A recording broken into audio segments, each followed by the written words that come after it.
As a publicly traded company, the New York Times is now valued at around $8 billion and is trading about 15% below its 52-week high.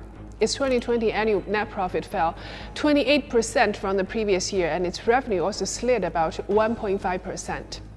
The revenue and profit decrease could be due to the COVID-19 causing a sluggish advertising market in 2020. However, in 2019, the paper enjoyed a Trump bump and had a 66% increase in profits from exhausting every possible iteration of commentary, speculation, and tirade about the president they do not like, Donald Trump.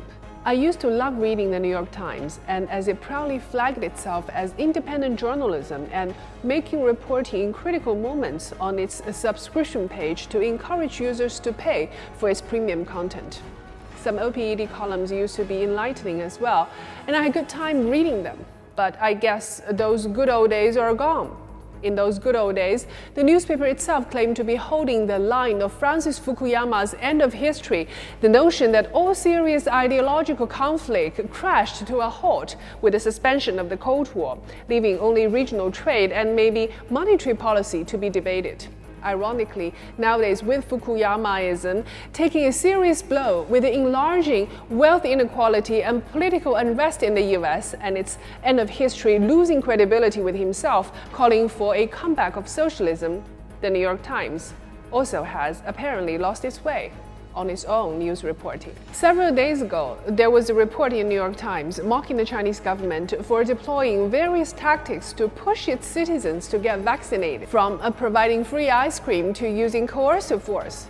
Frankly speaking, as a Chinese citizen myself, I do not understand the motivation and logic behind such an article. On one hand, the authors seemed to be worrying that China has not administered enough vaccine percentage-wise to the total population, but on the other hand, the fact that Chinese people are getting vaccinated with an enhanced speed also seemed to worry them. What is wrong with getting a free ice cream after jab? I would love to get one myself. In terms of using political coercive force to get people jabbed, this is nonsense too. What about Joe Biden and Kamala Harris getting vaccinated in front of the whole United States population on TV and asking its citizens to do the same? Is it also coercive with the power of media? No, it is for the benefit of its people. Western media, on one hand, angrily attacks anti-vaxxers in their own country for fear of disruption to their own vaccine drive, but on the other hand, is hand-wringing about China's more vigorous drive to vaccinate the Chinese public. What's their secret wish? Americans all get vaccinated, but Chinese are not? Another recent report is also disappointing. On April 8th, the article entitled "China's Brand Benefit from Patriotic Anger," which also irresponsibly alleged that the Chinese government was conducting a broad campaign of repression against an ethnic minority in Xinjiang without grounds. It did not reflect the false allegation of the brands such as H&M and Nike might cause losses for the Xinjiang Uygur people, costing their employment and disrupting a healthy industry, but instead thinking China's brands simply gain an advantage out of this.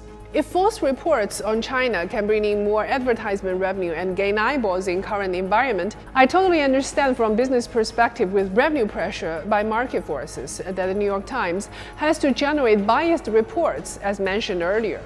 Otherwise, I appeal for real journalism to return to the paper.